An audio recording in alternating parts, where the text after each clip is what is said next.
Welcome to another episode of the Para Cave podcast. And now over to your host, Troy Warner, broadcasting live from the world-famous Para Cave.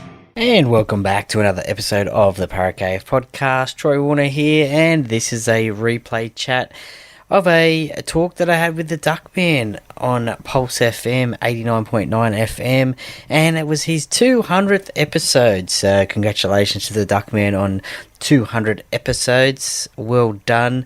Always a great milestone to get to 200 episodes.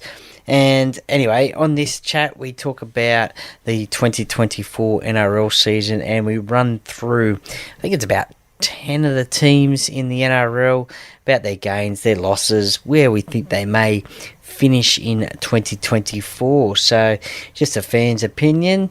So some interesting conversation there. So hope you like this one, and I will be back next week with the remaining teams in the NRL, the ones that we missed in this conversation. We'll get the next ones up next week. So hope you enjoyed this one, and let me know your thoughts on these different teams that we mentioned and see if I got it right, and if I got it wrong, let me know your thoughts. Thank you very much for listening.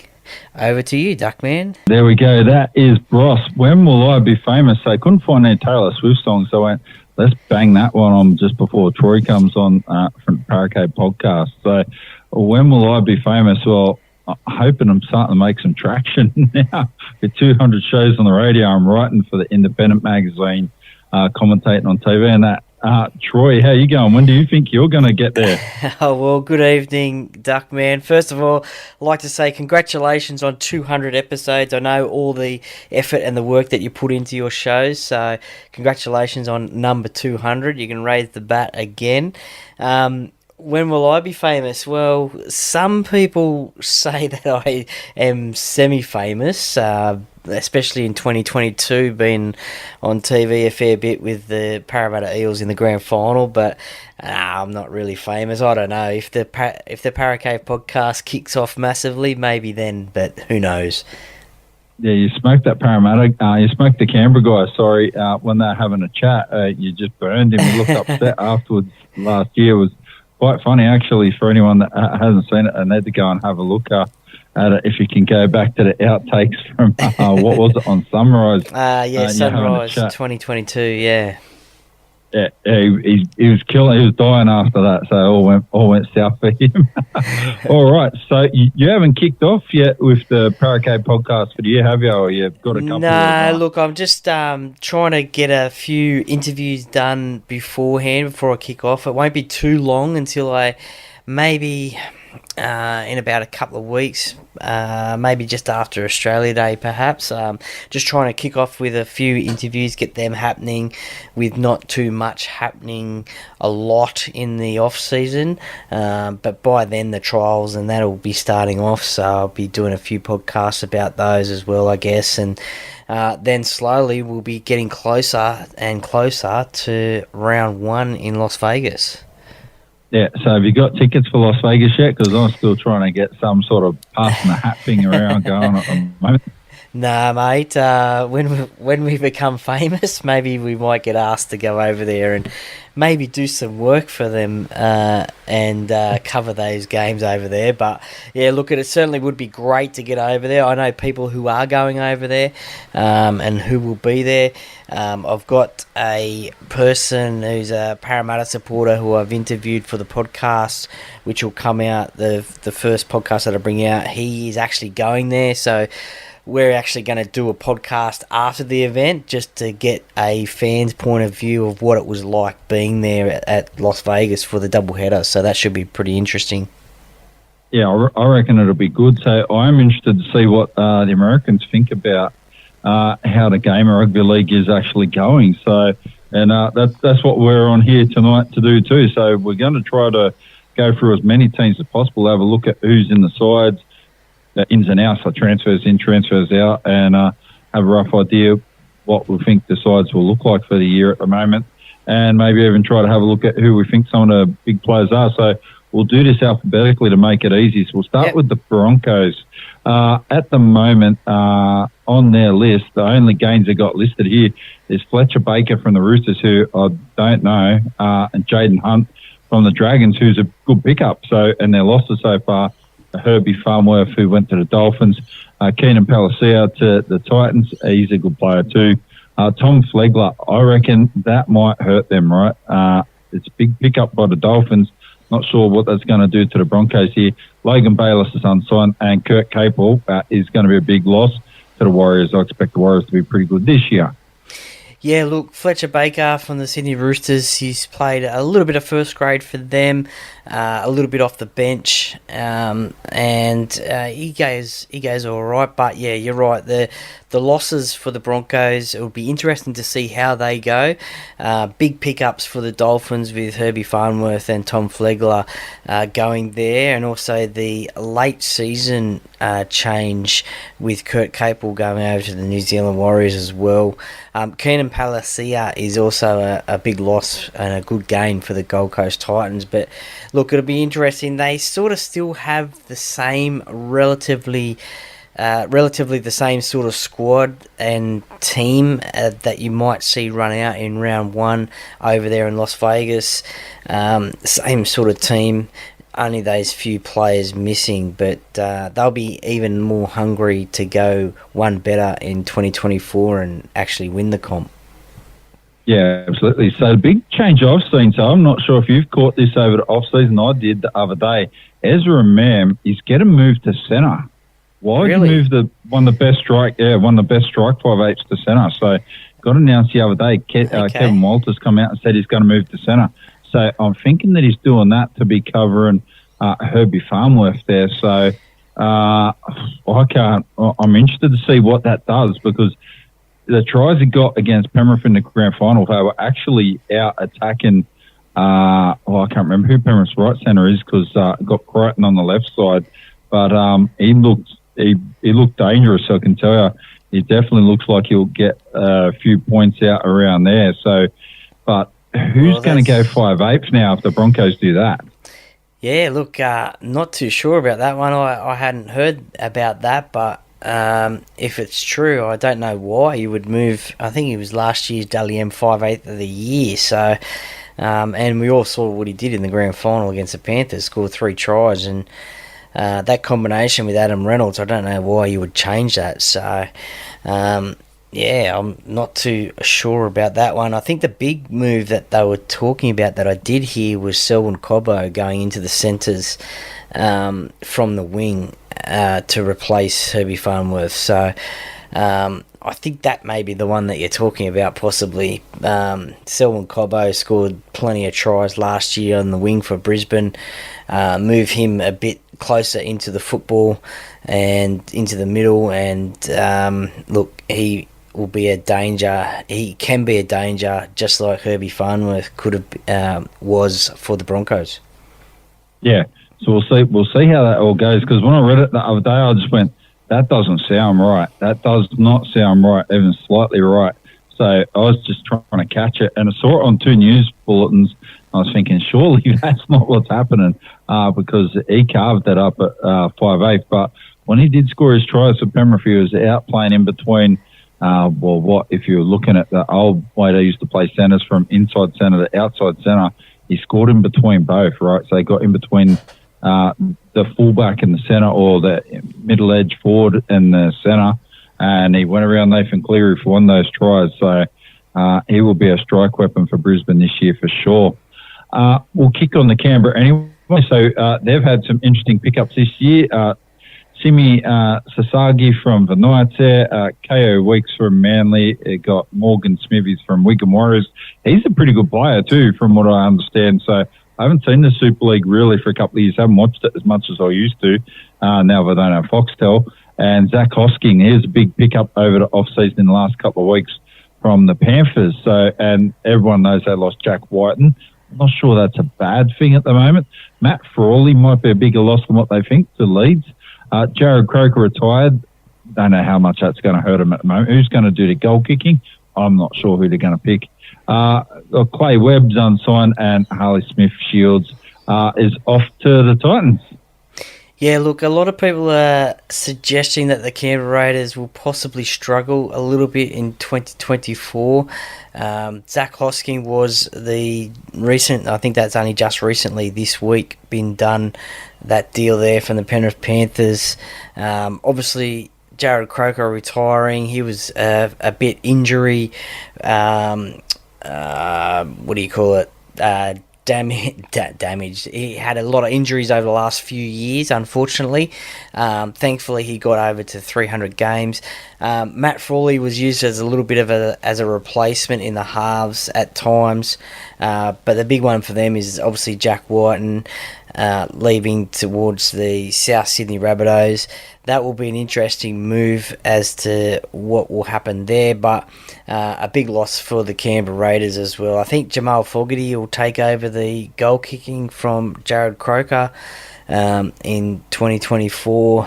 He's been known to knock a few over in his time as well. So, look, I think they've got relatively the same sort of side as last year. Obviously, those few losses there.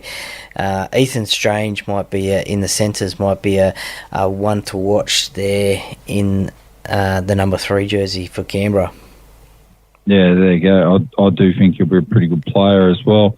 Yeah, interested to see how that goes. If they struggle a lot, they could go. Well, they were in the top 8 last year, but I don't think there's much in it between Canberra being 6th or 16th, really.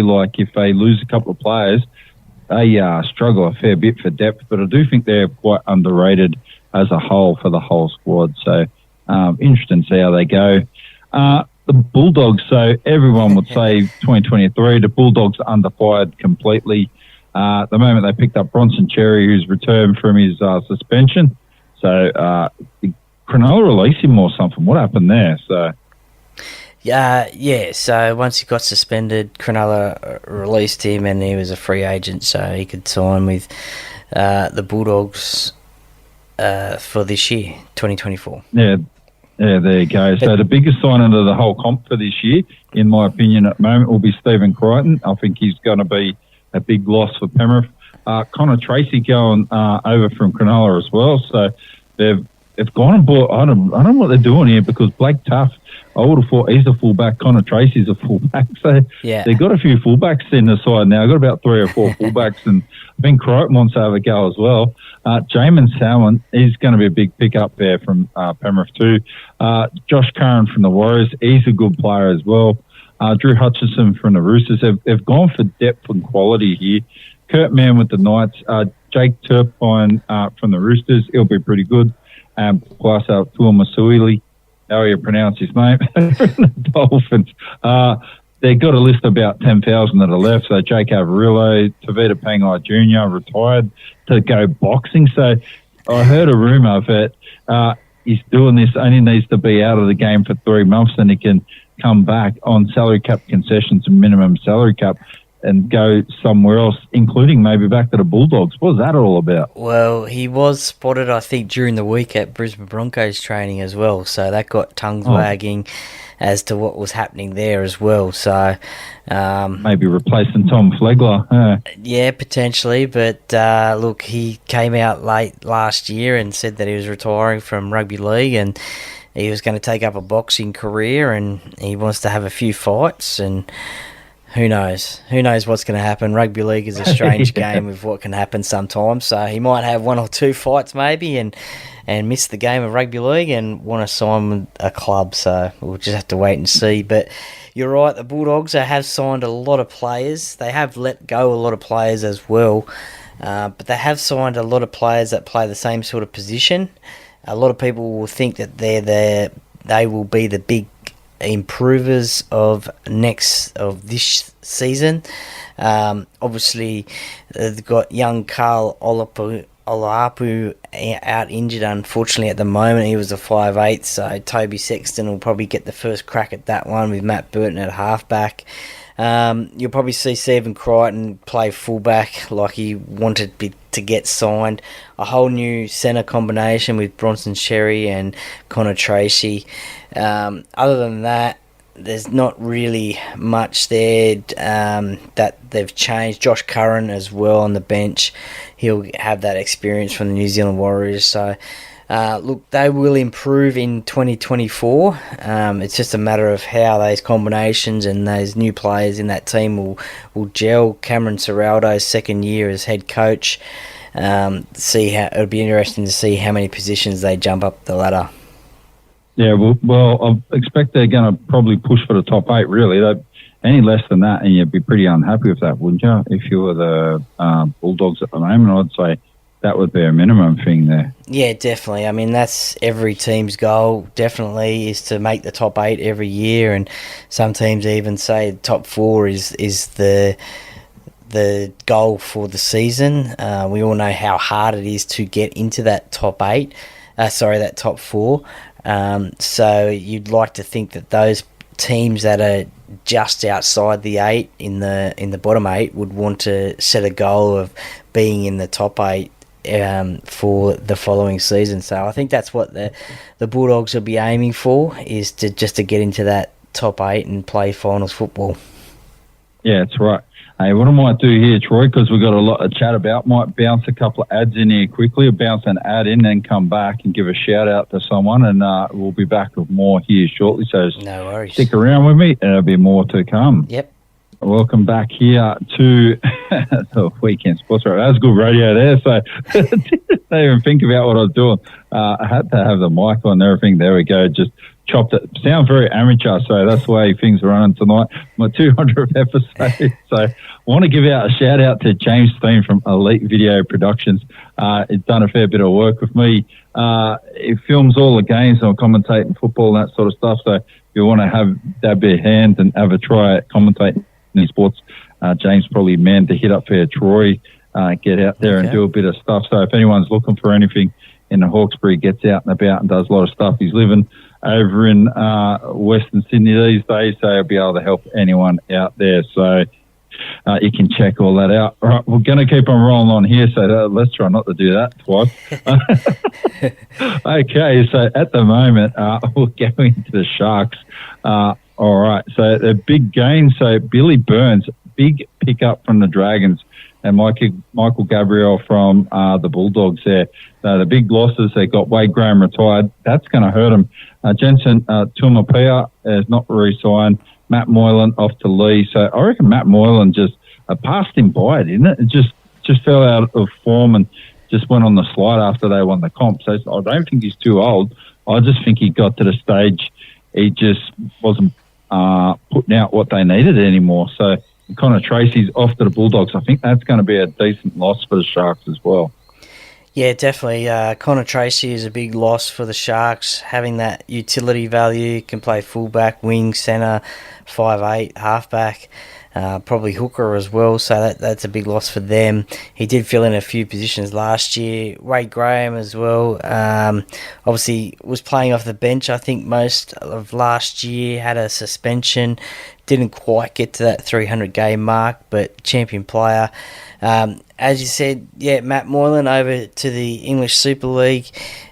He sort of had half a good season. He was starting to get that combination with Nico Hines going, and then sort of led the Sharks into the finals and just fell away again. And he had been struggling for a bit of form as well, so it was probably a good thing that he's gone over there. Maybe a change will be good for his football. But the Sharks have pretty much got the same sort of squad as last year, so that's, in my opinion, that's probably a good thing that you've got the same sort of team, because you know what you can do, and probably the disappointment of last year, you'll want to probably redeem that and go better in season 2024. So the Sharks are like that. So we'll just have to wait and see how they go in 24. Yeah, so I think they'll do all right. So if they get consistent at the start, they'll be much better off than last year. They started slow. So did the Cowboys. They started slow, and both were in the top 40 year before. So it ended up hurting anything that they did late in the year. If they had have been better at the start, it would have been better at the back end of the year, because you're chasing a huge hurdle after that. So let's see what the Sharks can do for 2024. The Dolphins right now.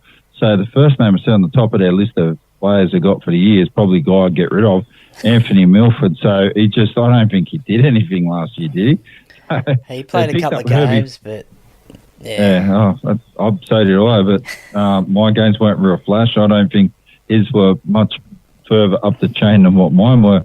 All right, so we're going to have a look here. The Dolphins picked up Herbie Farmworth, Tom Flegler, both from the Broncos, Jake Averillo from the Bulldogs. That's a good pickup too, and Oren Keeley from the Knights. So I don't know much about Oren Keeley, and they lost Junior Tupu to West Tigers, and if I was in charge, they would have lost Anthony Milford probably before they even signed him. So I would just not signed him in the first place. They did lose Brinko Lee. They gained Junior Tupu. I was thinking, hang on, how did they lose him if they just signed him? So there you go. He's coming over in 2025, but Brinko Lee out the door. Herman Assisi off to Hull. Puasa Fulma he's off to the Bulldogs, and JJ Collins unsigned. Brinko Lee, would you kept him? No, I think a change is a good thing for him as well.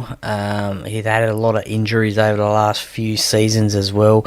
So if he was to stay, then it will probably be on a minimum contract as well.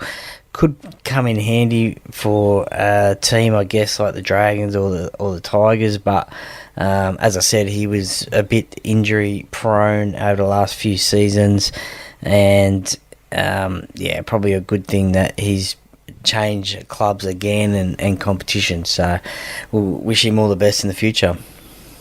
Yeah, so he is a decent player, and he's had a good career over his whole career while he's been in the NRL as well. So we'll see what ends up happening there. So the big shakers and movers there with the Dolphins, obviously. Felice Kafusi, we'll see if he can set a record this year and get sent off about 4 times. So got suspended enough this year. He's a good player. Did some just dumb stuff. The Hammer was very good last year. I expect that he'll step up again. Herbie Farmworth's going to make a lot of that. So Jermaine Osako was pretty good. I think Jared Wallace was good. The go. Jeremy Marshall-King, I think he liked it, not being at the Bulldogs, and got to do some different stuff. So that's probably good for him.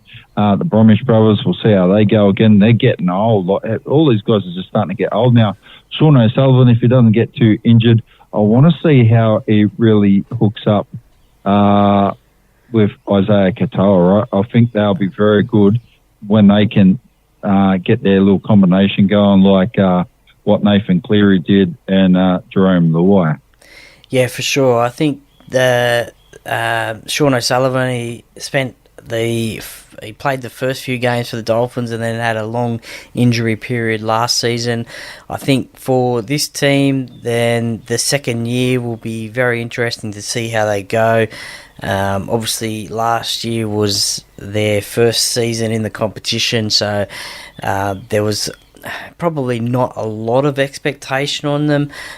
They weren't a bottom side. I predicted them to finish about 10th or 11th. I think they might finish about that as well this season, although they have purchased well with Herbie Farmworth and Tom Flegler, 2 world-class players in their side. And as you said, Hamiso Tabuai-Fidow, he was probably their player of the year.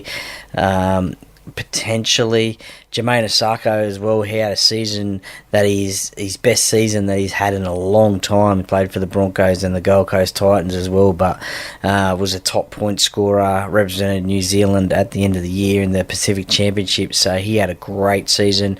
And as you mentioned, Jeremy Marshall-King, new lease of life at Redcliffe, and played some really good footy as well. So those 3 players there, they were probably their best for last year, and gaining those couple of players there, those 3 players there, Jake Averillo, Farnworth and Flegler, that's only going to strengthen their team. So it'll be interesting to see if they can crack a top 8 spot.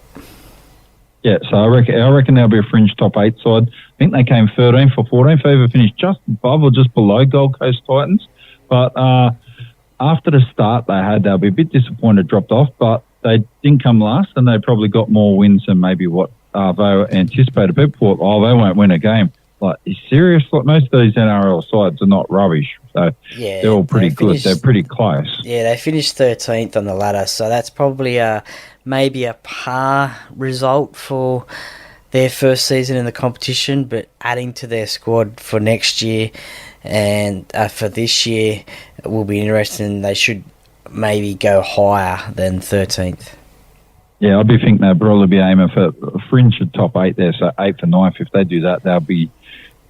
Wayne Bennett aims higher, so he'll want to be in the top 8.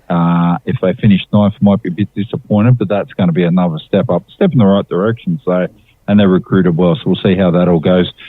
They can always get rid of a couple of handbags got on the side, like Anthony Milford. So we're off to the next. I haven't even got to my favourite player yet. No. He's coming up later. Gold Coast Titans at the moment. What is going on? Looking at the contracts here, go down and they got 24, 25 next to all these different players. David Fafita signed for 2024, then got PO, then PO for 2025, 2026. What is that all about? I've already signed an extension. Then another, here we go, for Sul Moali, another PO till 2033. Like, what's that about? Player option. So they sign a contract and it's up to the player if they want to keep on playing with that club. So it's in favour of them.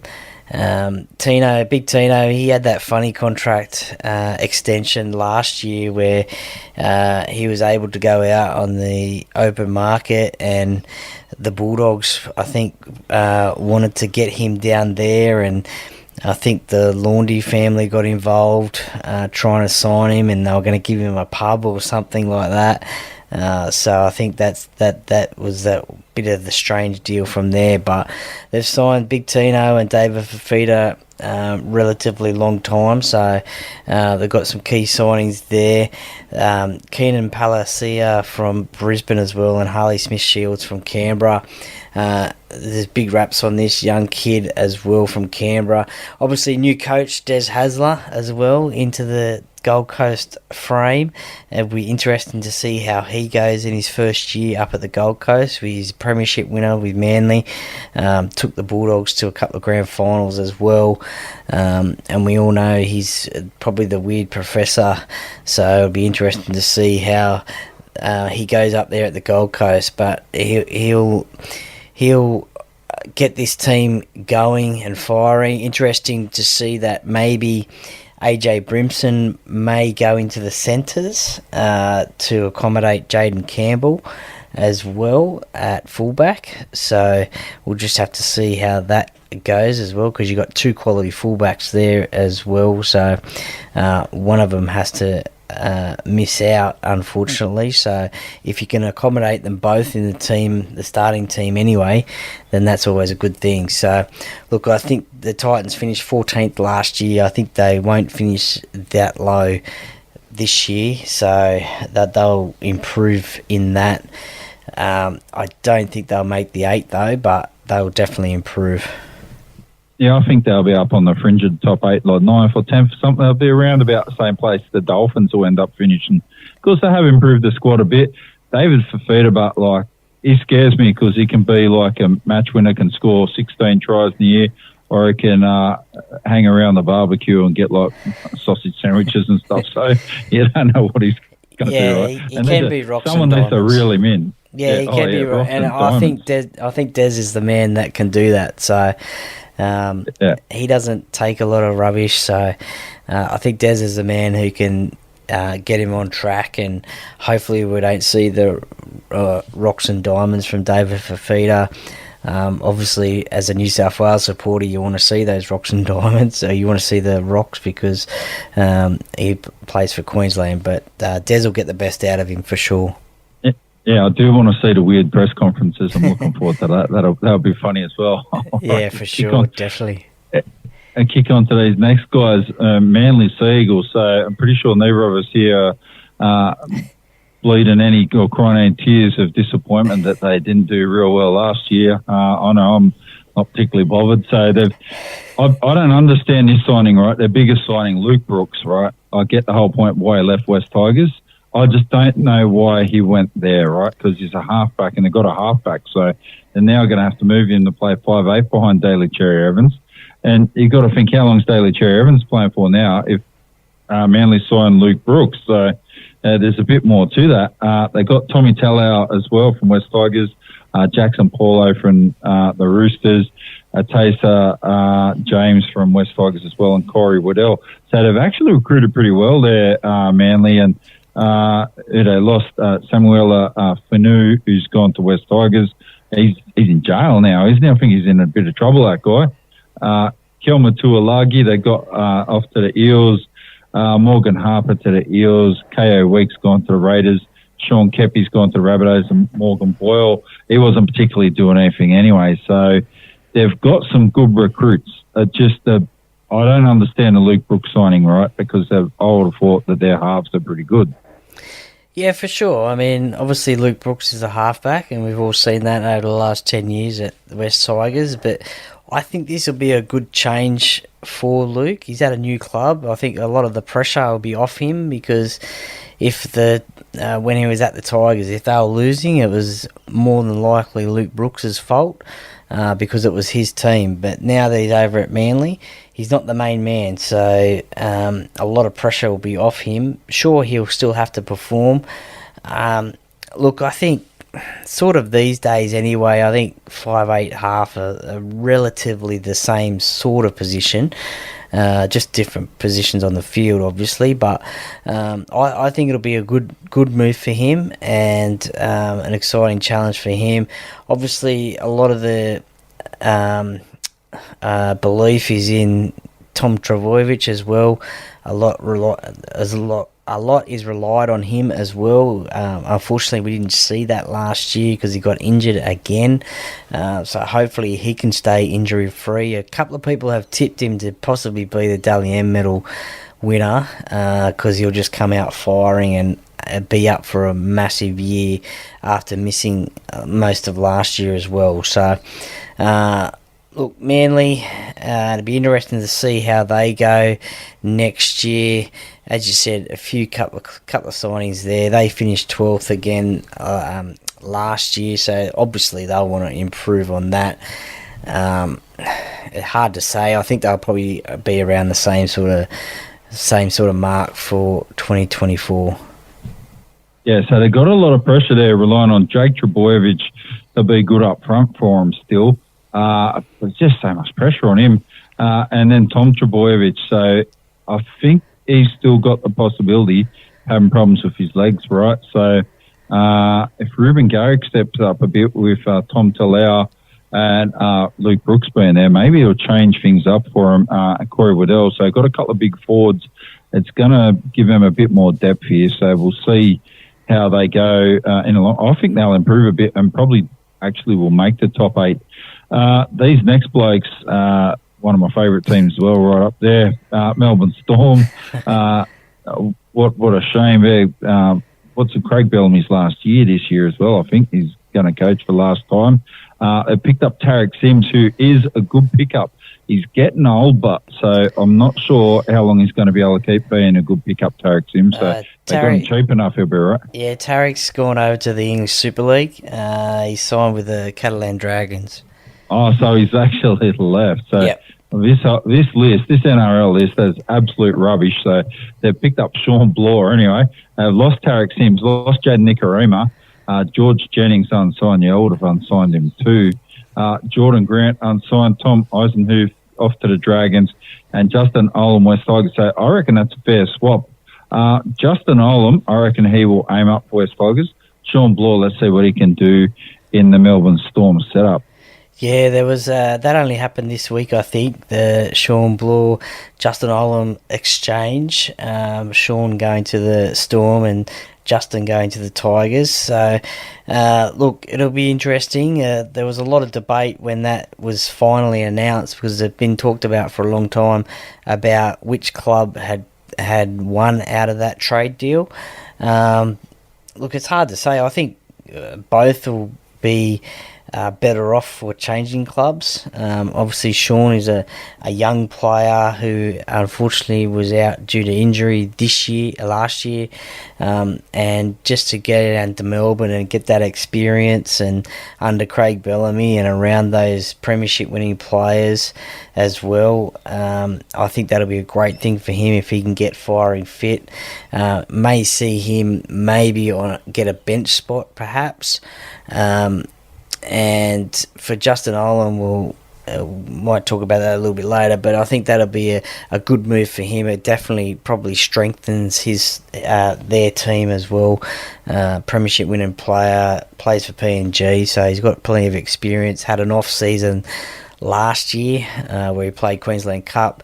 But I think a change will be good for him. One player to watch for Melbourne, we got a taste of it in one game last year and also in the Pacific Championships as well, is Suafai Longo. He's a fullback, winger, but I mean, you've got Nick Meaney, who may play centre this year to replace Justin Olam, with Ryan Pappenhausen to come back into that fullback role. So, but Fire Longo, he's definitely a player to watch. He's pretty much an excitement machine. He showed that in his game against Brisbane last year and also in the Pacific Championships. So hopefully we get to see a little bit more of him in 24. Yeah, I think he was a good player. He did tear it up in the Pacific Championship. So, and Nick Meaney, I think he's really underrated. I'm telling you, 'cause he's a good player. He's done a big job covering for Pappenhausen while he was injured from his critical injuries he's had. So, let's see how they go. They're going to be pretty close to Melbourne Storm in the top 8 anyway. Probably 5 to 8, I think, not going to be right up near the top this season. The Knights, so they punched way above their weight last year. I seriously tipped Adam Elliott to be one of the first dudes to get the flick. I thought he was gone. I thought he was living on borrowed time, and he survived. So, and they've picked up this year Kai Pearce-Paul from Wickham Morris. I don't know too much about him. Will Price they've got from Huddersfield. Jack Coggett they got from Memphis. He's going to be good for them this year. Depending on where they want to play him, right? So when Parent played him 5'8" for last year, that's good. He could be the halfback. I don't think he minds being the second cog there in the mix because he'll be able to do the job anyway. Jed Cartwright from the Rabbitohs and Tom Jenkins for the Panthers. So I think they've strengthened their squad quite well. They did lose Dominic Young, so I'm still blown away they had 2 of the top 3 try scorers in their side last year. Lachlan Fitzgibbon off to Warrington Wolves, Simi Sasagi to the Raiders, Lachlan Miller to Leeds, Famuna Brown to Hull, Aaron Keeley to the Dolphins, Kurt Mann to the Bulldogs, Okofalo unsigned, Hymel Hunt unsigned, and Jack Johns unsigned as well. So as to Jack Johns, people reckon he should have stuck around. Do you think there's a bit of a legacy thing going on with people hanging on to, like, sons of former great players hoping they come good? Oh, I think there is always a time when you think, I hope we get to see them play a lot, only because of their name, and sometimes there's a lot of pressure on those players as well to live up to the expectations of their parents as well. So some players find it easy, they don't worry about it. Some players find it hard because of their last name. But I think, for some it's difficult, others it's not, and I think look, Jack is probably a player that he'd be on a minimum contract anyway. He'd probably start off in New South Wales Cup and try and force his way into a NRL side, but he may find a struggling club somewhere down the line, maybe Dragons, maybe Tigers, as we always talk about. Who knows, or he may even go over to England as well. But it can be a bit of a struggle sometimes for those named players.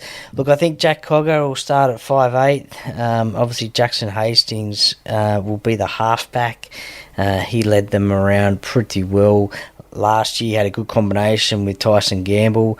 A good thing there is a little bit of competition for spots there. So Tyson Gamble will be competing with Jack Cogger for that number 6 jersey.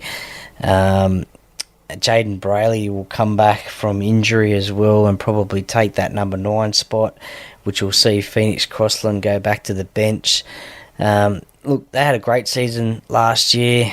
Started off a bit slow. Kalen Ponga had a few weeks out due to head knocks. Went over to Canada, I think it was, and got some treatment. Came back, didn't play Origin.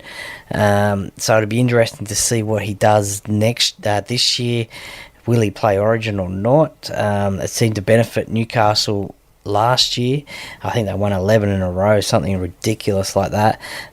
So look, they'll be competitive as well again this year. It'll just be interesting to see if they can maintain what they built up from last year and carry that forward into 2024. Yeah, so who's Adam O'Brien's assistant at the Knights that's helping him out? To be honest, I don't know. Yeah, there you go. I'm not I know too sure. Things must be going pretty good, but because I heard the other day they reckon that Bradman Best is going to sign a 4 or 5 year extension, and Dane Gagai is probably going to get an extension as well. So they're both at this stage signed till the end of this season. But it looks like Bradman Best will stay. I think it's probably a right move as well. But they're just doing the right stuff. So Adam O'Brien, I said Adam Elliott before. Adam Elliott is actually a decent player and is a good pickup from Canterbury. He's been good for the Knights. And Adam O'Brien, the jury's still out, mate. You did good this year. Let's see if we can do it 2 years in a row. If you keep flashing your ring, you got a Roosters in Melbourne, the people, they're going to think you're a bit of a twat, let me tell you. Brian McDermott is one of the assistant coaches up there at Newcastle with Adam O'Brien, and as you said at the start there, I think their biggest loss will be Dominic Young, who can score tries in unbelievable fashion. So Greg Marzu scored like 20 tries or something as well. There's only a couple behind the other two guys that were right up there. So Dominic Young, but unbelievable stuff. We'll kick on to the next boys here. Actually, I haven't asked you, where do you reckon the Knights will come? Well, if they can maintain what they had last year, I don't think they'll finish as high as 5th like they did last year. They potentially could be pushing for a top 8 spot if they can continue on what they learnt from last year. Yeah, I think 7 for 8 would be fairly good for them. They need to be fit.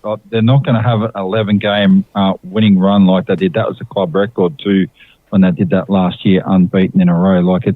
They had to do that phenomenal run to make the finals. So I reckon 7 for 8. Next guys here, Cowboys. So they underperformed last year. I think they put Todd Payton in a bit of pressure here as well. At the moment, they're gains for this year. So they've got Viliami Valea from the Warriors and Thomas Mikalele from Warrington Wolves. They lost James Tarmow, retired. Well, is he staying around? Did I read that right? Or was that what he did last year? He stuck around a bit extra? Yeah, I think he'll be sticking around. He's retired from playing, but I think he'll be helping out the young blokes and being the like and being in and around the club, and happy to answer any questions that some of the younger players will have. Yeah, so Peter Hiku is gone off the Hull KR. Mitch Dunn retired. Ben Hampton unsigned. Brendan Elliott unsigned. Riley Price off to the Panthers. He's supposed to be a good pickup, but I haven't seen him. Gamat Shibasaki unsigned. Thank you, because his name's hard to say if you're saying it in a rush. Jake Burke unsigned. And Taniela Sadruga off to Fijian Rugby. That's who Brive is. So, what do I reckon they're going to do? I think they're going to struggle, to be honest with you, the Cowboys this year. I'm not sure the new guys can bring too much extra to the side that they've got now. And, I think they're going to miss the top 8 again, probably finish somewhere like 11th or 12th. Probably best case scenario might be 9th. Yeah, well, they've also picked up Jake Clifford as well, who comes back to the Cowboys from Hull FC. So a little bit of versatility there. Can play 5'8", obviously halfback. Can probably slip into hooker as well. So a bit of versatility there from Jake. But they've got relatively the same squad as last year. So we all saw what they could do in 2022 when they made the prelim final.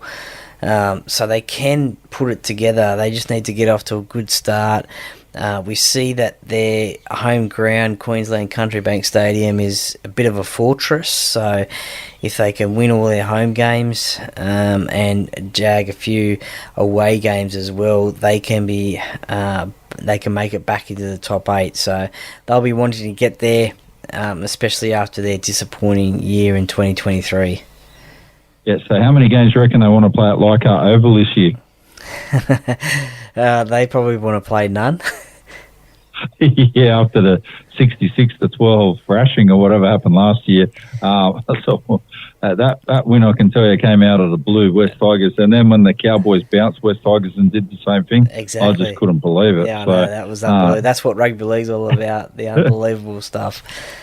Yeah, that's right. It's unreal. So, yeah, I do think the Cowboys are going to struggle. I don't think they're going to make the top 8. They're going to finish about 11th or something like that. I just think they're missing a couple of X-factor players, and I don't think that they've got them. So they can be consistent and do it, but most of the good sides now have an X-factor guy, and outside of Scott Drinkwater and Valentine Holmes, I don't really see it. Tom Dearden, he's only signed for 1 year. That's scary because if he could leave at the end of the year if they don't have a good year, it's going to cause them a few problems. I think he's re-signed for another 3, I think. That was one of the big signings in the last few weeks. Clubs were chasing him. So I think he's re-signed for another 3 years. So he's an Origin player. He's played Origin before. So he is a quality player that they've got up there. Yeah, so I've got it on Good Mail too that Ben Hunt is still trying to get out of the Dragons and he wants to go to the Cowboys. So I don't know why, but that's what he wants to try to do. So when he goes to Queensland, that's one of his choice teams because I think that's where he works out. He could probably get into, make some sort of difference, but we'll see what happens. Off to the next side here is not one of my favourite sides either. So it used to be until 1986. After Para won the comp in 86, I decided I start going for Penrith. And the first year I went for Penrith came second last. So there you go. But I'll live with that choice. That's all right. I can have with that. You can't change teams. You pick and stick. No, I did because I moved areas where I was living until I was living in Pendle Hill. Then until 83, then moved out to Penrith, and then I really got into it. Went, let's go for Penrith, and yeah, there you go. So games for Parramatta, Kelma Tuolagi and Morgan Harper. You happy with them?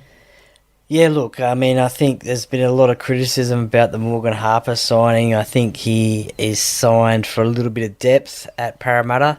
Probably won't start in first grade. It's probably not on massive money either.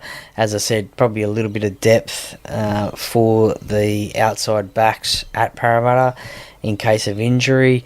Look, they haven't really, besides those two, they've got the same sort of squad as last year. Obviously, Andrew Davey and Josh Hodgson medically retired. Wonga Blake in recent days was announced that he's signed with St Helens over in England. Very disappointing year for the Eels last year. Obviously making the grand final in 2022 and then not making the finals is very disappointing, not only to them but their fans and members as well. So they'll, as I said, they've got the relatively same squad as last year, so they'll want to go one better or a bit more than one better. They'll want to get into the top 8. That should be their goal. They really should be aiming for a top 4 finish. They do have the squad that can possibly push for a top 4 squad if they can get it all together. Last year they had a few interruptions with injuries and the suspension for Dylan Brown for an off-field incident. Look, they're not excuses, but they'll hopefully want to not have those this year, and as I said, make the finals, make an impact in there, and who knows, make it back to that grand final. Yeah, so how I think Parramatta's going to go this year, I think they relying on guys like Joe Offahan Galway, Joey Lussick, blokes you wouldn't expect. Probably Bryce Cartwright needs to have a big year, so these sorts of guys are going to do well. Jermaine Hopgood, if he has another good year and pushes for another state selection again for Queensland, he'll do well. Dylan Brown needs to play well. If they do, I think they can do a lot of stuff there. for Mitchell Moses, who has signed a long contract, or he's got player options too after 2026. So, I think he's going to be sweet. Mitchell Moses is going to stay with the Eels. I think they're either going to be just get into the 8 or just sort of miss it at the moment. And it'll all depend what happens at the start of the year. If they can get on a run, 5 or 6 wins in the first 7 or 8 games, they're going to be probably up to as high as top 4. If they don't, they're going to struggle a bit. So, and that will burn them, because they lost the games early last year and it just hurt them. Troy, we're not going to get through all of these teams tonight, unfortunately. Right. Oh, good. So what we might do, really appreciate you coming on tonight on my 200th show and having a good old chat about rugby league. If you got time, we'll have a chat again next week about all these sides, Panthers through to wherever Z is. So we'll find out. Let's get to who's the last side. New Zealand Warriors. West Tigers. Warriors or Tigers, one of them. So there's plenty of sides to go. Still got Panthers, West Tigers, Souths, everything like that. So we'll make sure we cover all them probably next week after 7 if you can do it. Have you got anything on the Paracade podcast other than like things burning? Can you give some of the listeners some of your little insights who you're having a chat to? As I said, I'll probably do a replay of this chat for everyone to listen to again. As I said, I've got a Parramatta fan coming out. We recorded it a few weeks ago. Done that interview. He's a jersey collector, so he's got an outstanding jersey collection of not only Parramatta but other clubs as well, and like unique jerseys as well, and other sports as well. So talk to him about his love for rugby league and the Parramatta Eels and jersey collecting. So that'll be coming out. Just trying to hit up a few other people as well. Had a podcast chat this morning. I won't give it away who it is, but it is an ex-Parramatta Premiership winner. So it's not Bronco Jura? No, it's not. But if you can hook me up with him, I'll definitely have a chat to him, and he can be a podcast episode. Just trying to reach out. And look, I might even do a little bit of a season prediction, like a Parramatta sort of season prediction podcast as well during the week and in the next couple of weeks anyway, and bring that one out as well. But congratulations on 200 episodes. Mighty effort. Thanks, Troy. Really appreciate it very much. Thanks for your time tonight. I really appreciate coming on too. It's always good having a chat. Look forward to chatting about rugby league. It was enjoyable again tonight, and look forward to having a chat with you again next week if you're available. Yeah, not a problem. Will be. Thank you very much. Too easy, no worries. Thanks, Troy. Thanks, mate.